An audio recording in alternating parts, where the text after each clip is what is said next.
फैले हरे भरे गन्ने के खेत थे। किसान अपने काम में व्यस्त थे।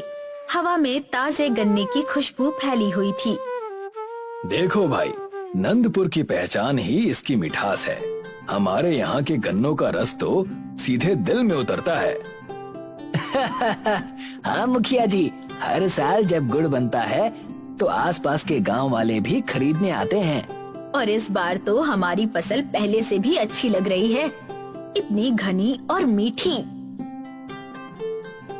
कुछ हफ्तों बाद खेतों में हलचल कम हो गई।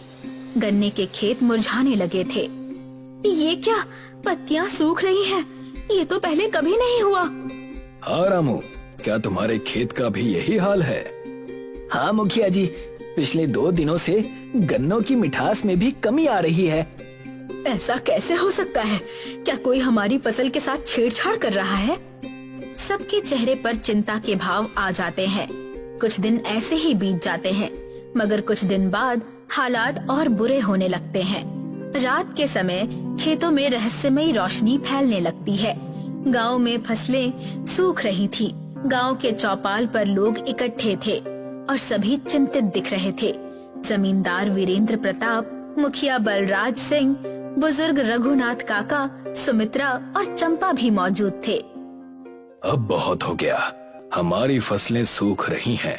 खेतों में अजीब रोशनी दिखती है और जो भी रात में वहां जाता है डर से कांपता हुआ लौटता है। आखिर ये सब हो क्या रहा है? ये किसी की बुरी नजर लग रही है या फिर कोई पुराना श्राप? जब से मैंने होश संभाला है पहली बार ऐसा हो रहा है। हमें असली कारण जानना होगा। अगर कोई इन सब के पीछे है तो उसे बेनकाब करना होगा। बाबा, हम डर के पीछे नहीं हट सकते। हमें खुद जाकर देखना होगा कि रात में खेतों में क्या चल रहा है। चंपा की बात सुनकर जमींदार वीरेंद्र प्रताप की बहू सुमित्रा गहरी सोच में डूबती हुई कहती है, हाँ, अगर हमें नंदपुर को बचाना है तो हमें इस रहस्य को सुलझाना ही होगा। मैंने और चंपा ने फैसला किया है कि हम दोनों मिलकर और आप सबकी मदद से इस रहस्य को जरूर सुलझाएंगे। इतना कहकर सुमित्रा अपने ससुर के कान में आहिस्ता से अपनी और चंपा की योजना बताने लगती है।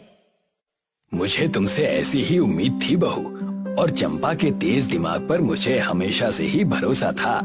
मुझे विश्वास है कि तुम दोनों की मदद से जरूर इस रहस्य को सुलझाया जा सकता है, क्योंकि गांव में सबसे चतुर तुम दोनों ही हो। चंपा और सुमित्रा खेतों की ओर जाने की तैयारी कर रही हैं। चंपा, तुम सच में तैयार हो? अगर सच में कोई ताकत हमारे खेतों को बर्बाद कर रही है तो हमें बहुत सतर्क रहना होगा। डर से कुछ नहीं होगा सुमित्रा भाभी, चलो चलते हैं। ये रहस्यमयी रोशनी आखिर आती कहाँ से है? दोनों खेतों की ओर बढ़ती हैं। जहाँ हल्की रोशनी दिखाई देती है, अचानक हवा तेज हो जाती है और घास में हलचल होती है। ये हवा अचानक इतनी तेज कैसे हो गई? कुछ तो गड़बड़ है, हमें और अंदर जाकर देखना होगा। दोनों गन्ने के खेतों के अंदर जाती हैं और देखती हैं कि कुछ झाड़ियों के पीछे एक काली परछाई हिल रही थी। अचानक रोशनी गायब हो जाती है और सब कुछ शांत हो जाता है। अब क्या करें?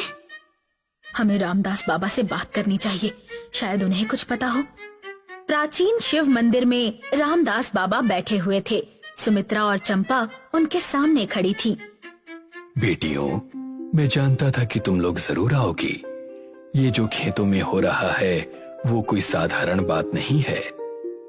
बाबा, आप सब कुछ पहले से जानते हैं? ये रहस्य बहुत पुराना है। मंदिर के तहखाने में एक संदूक है जिसे वर्षों से किसी ने नहीं छुआ। शायद तुम्हें इसका उत्तर उसी में मिलेगा। तो देर किस बात की, हमें तहखाने तक ले चलिए। मंदिर के नीचे एक अंधेरे तहखाने में एक लकड़ी का पुराना संदूक रखा हुआ था। चारों ओर धूल जमी हुई थी। बाबा, क्या इस संदूक में ही हमारे सवालों का जवाब मिलेगा? हाँ, ये संदूक नंदपुर के पुराने रहस्यों को छुपाए हुए है। इसे खोलो। सुमित्रा संदूक का ढक्कन उठाती है। अंदर से एक पुरानी पीतल की पिचकारी निकलती है। ये क्या है? ये तो गन्ने की पिचकारी जैसी लग रही है।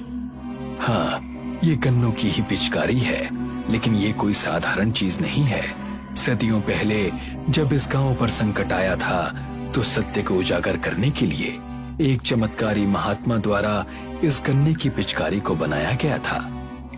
यानी ये पिचकारी सच बुलवाने की शक्ति रखती है? हाँ, अगर तुम इसे सही तरीके से इस्तेमाल करोगी, तो जो भी इस गन्ने के रस से भीगा होगा, वो अपने सारे राज उगल देगा। हाँ, अब हमें ये देखना होगा कि गांव में आखिर किसका राज छुपा है। दोनों एक दूसरे की ओर देखती हैं और उनके चेहरे पर दृढ़ निश्चय झलकता है। नंदपुर के गन्ने के खेत में चंपा और सुमित्रा आधी रात के समय खेतों में छिप जाती हैं। चारों ओर सन्नाटा था, हल्की हवा चल रही थी और कहीं कहीं गन्ने के पत्तों की सरसराहट सुनाई दे रही थी। सुमित्रा भाभी, अब तक कुछ नजर नहीं आया, कहीं हम गलत तो नहीं सोच रहे? धैर्य रखो चंपा, अगर कुछ गड़बड़ है तो वो सामने जरूर आएगा। तभी कुछ दूर से किसी आदमी के कदमों की आहट सुनाई देती है। चंपा और सुमित्रा सतर्क हो जाती हैं। झाड़ियों के पीछे से एक परछाई दिखती है जो खेत में कुछ छिड़क रही थी। देखो भाभी, वही रहस्यमयी परछाई। ये आदमी कुछ तो कर रहा है गन्ने के साथ। हाँ, ये वही आदमी है जिसे गांव वाले अब तक सिर्फ परछाई समझते आए हैं। आज सच सामने आ ही जाएगा। वो आदमी खेत से बाहर जाने लगता है। सुमित्रा फुर्ती से ताजा गन्ने का रस पर फेंक देती है। अरे, ये क्या किया तुमने? मुझे कुछ विचित्र लग रहा है। ऐसा लग रहा है जैसे मैं सब सच बोल दूं। अब सच अपने आप सामने आ जाएगा। हाँ हाँ, मैंने ही ये सब किया। मैं चाहता था कि सभी की फसलें खराब हो जाएं, ताकि वो मेरे पास से चीनी खरीदने पर मजबूर हो जाएं। आदमी अचानक घबराने लगता है। मुखिया बलराज सिंह, जमींदार वीरेंद्र प्रताप, रघुनाथ काका और गांव के लोग, जिन्हें सुमित्रा और चंपा ने पहले से ही खेत में छुपने को कह दिया था, सामने आ जाते हैं। कौन है ये? कौन हमें बर्बाद करने की साजिश रचे जा रहा था? गांव वाले टॉर्च जलाते हैं और आदमी का चेहरा साफ दिखाई देने लगता है। ये कोई और नहीं बल्कि गांव का साहूकार नरेश था। नरेश साहूकार? मुझे माफ कर दो, मैं बस अपना मुनाफा बढ़ाना चाहता था। मैंने खेतों में एक खास केमिकल डलवाया था जिससे गन्नों की मिठास खत्म हो जाए। और डराने के लिए वो रहस्यमयी रोशनी? वो मेरे आदमियों का काम था। मैं चाहता था कि कोई भी रात में खेतों के पास ना जाए और मेरी साजिश पकड़ में ना आए। धिक्कार है तुम पर नरेश, तुमने पूरे गांव की मेहनत पर पानी फेर दिया। इसे सजा मिलनी ही चाहिए, इसे गांव से निकाल दो। बलराज सिंह उसे गांव से बाहर निकालने का आदेश देता है। नरेश रोता बिलखता हुआ गांव छोड़ जाता है। कुछ दिन बाद गांव में फिर से चहल पहल लौट आती है। गन्ने के खेत फिर से लहलहा रहे थे। सभी गांव वाले खुशी से झूम रहे थे। चंपा और सुमित्रा मंदिर के पास खड़ी थी। उनके हाथ में गन्ने की पिचकारी थी। आज गांव की मिठास वापस आ गई और ये सब इस गन्ने की पिचकारी की वजह से हुआ। बलराज सिंह मंदिर के पुजारी से कहता है, ये कोई साधारण चीज नहीं है, इसे हमेशा मंदिर में ही रखना चाहिए ताकि भविष्य में कोई और हमें धोखा ना दे सके। पुजारी सिर हिलाते हैं। गन्ने की पिचकारी को मंदिर के गर्भगृह में रख दिया जाता है। सभी गांव वाले हाथ जोड़कर मंदिर की ओर देखते हैं। आज नंदपुर ने एक नई सीख सीखी है, लालच कभी भी किसी का भला नहीं कर सकती और सच्चाई को कभी छिपाया नहीं जा सकता। सही समय आने पर सच खुद सामने आ जाता है। गांव में खुशियों का माहौल छा जाता है। बच्चे खेलते हैं, किसान खेतों में फिर से मेहनत करने लगते हैं। गांव की मिठास लौट आती है। हरिनगर गांव में शंभू नाम का एक अनूठा हरि भक्त रहता था। शंभू गांव का मुखिया और जमींदार भी था। इस बार भी वर्षा बहुत कम हुई है। इसका हल यही है कि हम एक बांध बनवा ले ताकि वर्षा का पानी हमें मिल सके। हाँ, और इसीलिए आज सुकेश को बुलाया है। अगर वो भी मदद करे तो हम इस काम को आगे बढ़ा सकते हैं। पर उनका आचरण देखकर लगता नहीं कि वो आपकी मदद करेंगे। सही कहती हो, उसे मनाना थोड़ा कठिन है, पर शायद इस बात के लिए वो मान जाए। वो कैसे? दिखावे में ही सही, पर अगर मैं पहल करूंगा तो गांव वालों की मदद के लिए वो भी आगे आएगा। हाँ, सही कह रहे हैं। अच्छा, अब मैं पंचायत के लिए निकलता हूँ, ठीक है? जी, जल्दी आइएगा। ये कहकर शंभू पंचायत की ओर बढ़ गया और गांव वाले भी वहां उपस्थित हो चुके थे। भाई शंभू, कुछ करो इस समस्या का। अगर ऐसा ही चलता रहा तो खेत बंजर हो जाएंगे। हाँ, मैं समझता हूँ कि समस्या बहुत जटिल है और इसीलिए मैं एक प्रस्ताव लेकर आया हूँ। कैसा प्रस्ताव? अब बारिश भी करवाओगे क्या? ऐसी स्थिति में ठिठोली करना लाभदायक होता है सुकेश। अब कम से कम इस विषय पर सही से विचार तो कर पाएंगे सब। ठिठोली तो मैं तुम्हारी कर रहा हूँ। क्या प्रस्ताव लाए हो? बारिश नहीं हो रही तो इसमें क्या किया जा सकता है? और खेतों में अगर खाद से दिक्कत हो रही है तो क्या करें? सुकेश, हम सब इस दुविधा का उपचार बस बारिश का इंतजार करके नहीं कर सकते। तो कैसे किया जाए शंभू? 2 उपचार हैं इसके। पहला ये कि हमें बांध बनाना होगा ताकि बारिश जब हो तो उसका पानी हमारे पास जमा रहे। शंभू, बांध बनाने में कितने पैसे और लोगों की जरूरत होती है, जानते भी हो? फिर बढ़िया सवाल। जैसा कि कुंभ ने कहा कि एक बांध बनाने में पैसे और लोगों की जरूरत है, इसलिए हम कुछ छोटे बांध बनाएंगे अपने नदियों पर और पैसे मेरी तरफ से आएंगे। और जो पैसे कम पड़ रहे हैं तो उसके लिए अगर कोई श्रीमंत हो इस गांव में तो वो आगे आए। तुम अकेले श्रीमंत नहीं, मैं भी मदद करूंगा इस बार गांव की। आभार होगा तुम्हारा सुकेश। और दूसरा उपचार क्या है शंभू? केमिकल खाद के कारण खेतों की उपज कम हो रही है तो हम प्राकृतिक बनाएंगे। अच्छा, तो हमें अब खाद खरीदने की जरूरत नहीं पड़ेगी। अब से प्राकृतिक खाद तुम सबको मैं दूंगा। वाह शंभू, क्या खबर सुनाई है। होली आ रही है। इस साल उपज ज्यादा नहीं हुई है, ये बात मैं भी जानता हूँ, इसीलिए गुजिया और रंग मैं बांट दूंगा। लाख लाख शुक्र है इस बात का कि इस अभागे गांव में तुम जैसा सज्जन भी है, वरना पता नहीं क्या होता हमारा। इससे तुम्हें कोई दिक्कत तो नहीं है सुकेश? आखिर खाद की खरीदी लोग तुम्हारे पास से ही करते थे। नहीं नहीं, बस एक ही चीज थोड़ी बिकती है मेरी दुकान में और तुम मुफ्त में बांट रहे हो सब चीजें गांव में, तो भला इसमें मैं कुछ कैसे कह सकता हूँ? तब ठीक है, तो सभा आज की यहीं खत्म होती है और सभी लोग होली की तैयारी कीजिए। कुंभ और सुकेश वहां से चले जाते हैं। सुकेश के चेहरे पर नाराजगी भांपने के बाद भोलू शंभू से कहता है, शंभू, ये सुकेश बोलकर तो बड़े प्यार से गया, पर जरा भी खुश नहीं लगता। वो अपने अभिमान में मेरी बातों में जो आ गया। कोई बात नहीं, इसी बहाने कुछ अच्छा होगा गांव के लिए।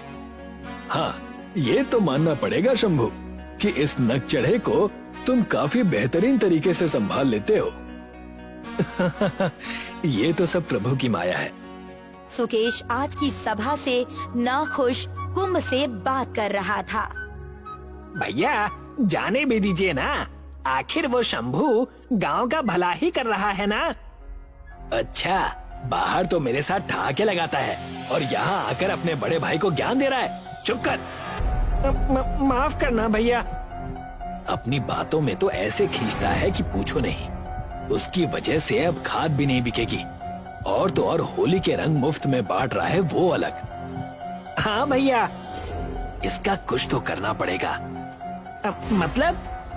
मतलब कि बांध बनने में तो हम कोई बाधा नहीं लाएंगे, लेकिन मेरे पास एक तरकीब है जिससे शंभू पर कोई कभी भरोसा नहीं करेगा। इस घटना के कुछ दिन बाद शंभू घर के बाहर एक बड़े टेबल पे खाद के पैकेट रखकर खड़ा था। अरे शंभू जी, बहुत बहुत धन्यवाद। हम गांव वाले आपका यह आभार कभी नहीं भूलेंगे। अरे भोलू, आभार कैसा, ये तो बस मेरे पास कुछ अधिक है तो मैं हर किसी में बांट दे रहा हूँ। तुम सब ये ना सोचो और इसे अपना ही समझकर लेकर जाओ। तुम धन्य हो शंभू। तभी वहाँ कुंभ और सुकेश भी आते हैं। अरे भाई वाह, खाद तो बड़ी ही जल्दी बना दी है तुमने। खाद तो मैं पिछले वर्षों से ही बना रहा था सुकेश। ऐसी स्थिति में शायद काम आ जाते, उसी अंदेशे में बनाए थे। अपने खेतों में भी इसी खाद का उपयोग करते हो क्या शंभू? हाँ, और इनसे पैदावार अच्छी होती है। ठीक है, गांव वालों ध्यान रहे, शंभू भाई का इस गांव पर बहुत बड़ा उपकार है, कोई भूलना मत। आखिर उसने सबको मुफ्त में खाद जो बांटी है, क्यों कुंभ? हाँ भैया, सही कह रहे हैं। तुम दोनों का मेरे प्रति बहुत प्रेम लगता है। अच्छा लगा मुझे कि तुम दोनों यहाँ आए। आओ और तुम भी खाद ले लो। अरे नहीं नहीं, हम ये खाद कैसे ले सकते हैं? आखिर हमारे पास वैसे ही इतनी खाद बची है दुकान की, हम उसे ही इस्तेमाल करेंगे। अगले दिन सुबह भोलू कुछ हड़बड़ाहट में शंभू के घर आया। अरे क्या बात हो गई भोलू? शंभू, अनर्थ हो गया। सबके खेतों में जो थोड़ी बहुत फसल भी लगी थी, रात भर में ही सूख गई। ये तुम क्या कह रहे हो? जल्दी चलो, सब खेतों के पास है। हाँ चलो। शंभू और भोलू खेतों के पास पहुंचते हैं और देखते हैं कि लोग वहां पहले से ही खड़े हैं। एक ओर काफी हरी भरी फसल थी और दूसरी ओर सूखी। सुकेश और कुंभ शंभू से कहते हैं, ये क्या किया शंभू? तुमसे पहले भी कहा है सुकेश कि शंभू का नाम मत लो और गांव वालों को भड़काओ मत। मैंने किसी को भड़काया नहीं है। मैं जब यहाँ आया तो लोगों ने ये बातें मुझे खुद बताई हैं। क्यों कुंभ? हाँ भैया, सही कह रहे हैं। आखिर ऐसी क्या बात हो गई सुकेश? ऐसी क्या बात होगी मतलब? अपनी आंखों से देख नहीं सकते हो क्या? कल जो तुमने किया था उसी का हश्र है ये। पर मैंने तो सबको वही खाद दी जो मैं खुद इस्तेमाल करता हूँ। तो फिर तुम्हारे खेत की फसल इतनी अच्छी कैसे हुई है? वो मैं इसका हर्जाना कैसे चुकाओगे अब? लोगों की मदद करने का ढोंग करते हो। चुप हो जाओ सुकेश। नहीं बोलो, सुकेश बिल्कुल सही कह रहा है। मुझे इसका हर्जाना भरना ही होगा। हाँ, पर भरोगे कैसे? मेरी फसल बस खाने के लिए पर्याप्त छोड़कर बाकी सारी फसल मैं गांव वालों के बीच बांट दूंगा। क्या? चकित क्यों हो रहे हो? आखिर हर्जाना मैं और कैसे भर सकता हूँ? कुछ दिन बीत गए। होली में बस 2 दिन बचे थे। भोलू शंभू के घर आया था। तुम क्यों मुंह लटकाते हो भोलू? हर साल आप गांव के लिए कितना कुछ करते हैं। हमारी होली में भी, हमारे दुख में भी रंग और मिष्ठान देकर जाते हैं। तो आपके साथ ऐसा क्यों हो रहा है? दुख तो मुझे हो रहा है भोलू कि इस बार की होली बेरंग जा रही है और मैं कुछ नहीं कर पा रहा। सुकेश रंग 2 गुने दामों में बेच रहा है और मिष्ठान के पैसे नहीं है हमारे पास। सब हरि नारायण पर छोड़ दो, वही कोई मार्ग दिखाएंगे। शंभू, यदि भक्ति और प्रेम हो तो तुम्हारी तरह हर परिस्थिति में मुस्कुराते हो। यही तो सीख ली है मैंने मायाधर से। हाँ, इनका प्रेम देखकर तो कभी कभी मुझे भी भगवान से नाराजगी हो जाती है। तुम सब चिंता ना करो, मैं भगवान की संध्या पूजन के बाद उनसे गांव का सुख मांगूंगा। ठीक है शंभू, अब मैं विदा लेता हूँ। ये कहकर भोलू वहाँ से चला जाता है। पूरा गांव परेशान है और भोलू भी। सब प्रभु की कृपा है। मैं मंदिर जा रहा हूँ। जी, जल्दी आइएगा। शंभू मंदिर में ध्यान में बैठा था। तभी उसे एक आवाज सुनाई दी। शंभू। शंभू आंखें खोलता है। प्रभु, प्रभु। कुछ चिंतित लगते हो? आप तो सब जानते हैं प्रभु, फिर भी परीक्षा ले रहे हैं ना। मैं जानता हूँ प्रभु, कुछ करिए।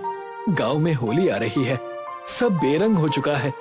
मुझे अपने लिए कुछ नहीं चाहिए, लेकिन गांव वालों का दुख हरे प्रभु। तुम्हारे स्वार्थ रहित भाव को देखकर मैं अति प्रसन्न हूँ।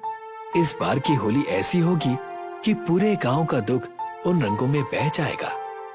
हे गोविंद, हरि नारायण, आपकी आवाज से ही मेरा उद्धार हो गया और आपकी कृपा से पूरे गांव का भी उद्धार हो गया। मुझे क्या करना होगा, कृपया मुझे बताएं प्रभु। तुम गांव के पास वाली गुफा में कल भोर होते ही चले जाना। वहां तुम्हें एक कलश मिलेगा। उसका पानी यदि तुम जलती होलिका में डालोगे तो उसके भाप से उत्पन्न हुए बादल पूरे गांव को खुशहाल कर देंगे। जैसा आप कहें प्रभु। इस भक्त का आपको कोटि कोटि नमन। भगवान का आशीर्वाद पाने के बाद शंभू उन्हें नमन करके चला गया और बड़ी खुशी से पूरे गांव वालों को बुलाकर ये सूचना देने लगा। शंभू, बड़े खुश नजर आ रहे हो। भरोसा नहीं कर पाओगे, कुछ ऐसा हुआ है। स्वयं हरि नारायण ने मुझे इस दुख का निवारण बताया है। क्या? ये तो बहुत ही खुशी की बात है। तो क्या करना होगा हमें? शंभू सबको पूरी बात बताता है और सब फैसला करते हैं कि वो भोर होते ही वहां जाएंगे। सुकेश ये सुनकर बिल्कुल भी प्रसन्न नहीं था। वो कुंभ के साथ उसी रात उस गुफा में चला गया। भैया, आप ये क्या कर रहे हैं? स्वयं भगवान ने ही कहा है, फिर भी आप ये महापाप कर रहे हैं भैया। मैं पापी हूँ, इसमें कोई दो राय नहीं है। तू मेरा भाई है और मेरी मदद करना तेरा फर्ज बनता है। अब फावड़ा चला, मुंह नहीं। जी भैया, अगर वो कलश सही में निकला तो हम क्या करेंगे? तो हम उस कलश को यहाँ से ले जाएंगे और शंभू की पूरी जमीन के बदले में उसे ये कलश देंगे। तब मेरी बराबरी का इस गांव में कोई नहीं होगा। कुंभ मुंह लटकाकर सुकेश की बात मान लेता है। दोनों सुबह होने तक खोदते रहते हैं। फिर उन्हें एक सोने का कलश दिखाई देता है। निकाल इसे कुंभ। बस भैया, अब और नहीं। इसके आगे आपको जो करना है आप खुद कीजिए। ये कहकर कुंभ वहाँ से चला गया। जाता है तो जाए, मुझे क्या। जैसे ही सुकेश उस कलश को छूता है, एक तेज रोशनी निकलती है और एक गरुड़ प्रकट होता है और सुकेश को पंजों से मारकर भगा देता है। तभी उस गुफा से बाहर भागते हुए सुकेश पहुंचता है और उसे शंभू, भोलू, कुंभ और अन्य गांव वाले मिल जाते हैं। क्या बात है? वो गरुड़ गरुड़ गरुड़ कहाँ है? वो अभी तो यही था। मैं बताता हूँ, मैं भी इनके साथ इस पाप में भागीदार हूँ। ये कहकर कुंभ उन्हें सारी बातें बता देता है कि कैसे सुकेश ने ही शंभू के खाद में कुछ मिलाया था और कैसे आज वो कलश चुराने आया था। धन्यवाद सुकेश। ये तुम क्या कह रहे हो? इतना बड़ा पाखंड किया है मैंने और तुम धन्यवाद कह रहे हो? धन्यवाद इसलिए कि तुमने इतनी मेहनत की और हमें कलश जाते ही मिल गया। और जहाँ तक सवाल रहा तुम्हारी सजा का, तो गरुड़ महाराज ने तुम्हें सजा दे ही दी है। आओ हमारे साथ तुम भी होली मनाओ और अपने अंदर के पापों का नाश करो। वो लोग सुकेश को छोड़कर कलश लेने गुफा में चले जाते हैं और कलश लेकर बाहर आ जाते हैं। सुकेश सबके आगे हाथ जोड़ता है और सबने जैसा बताया गया था ठीक उसी तरह होलिका में उस कलश से पानी डाला। घने बादल जमा होने लगते हैं और जैसे ही होलिका जल जाती है, वहाँ सतरंगी रंगों की बारिश होने लगती है और फसल जी उठती है। लोग उस रंगों की बारिश में अपने दुखों का और बुराइयों का नाश करते हैं।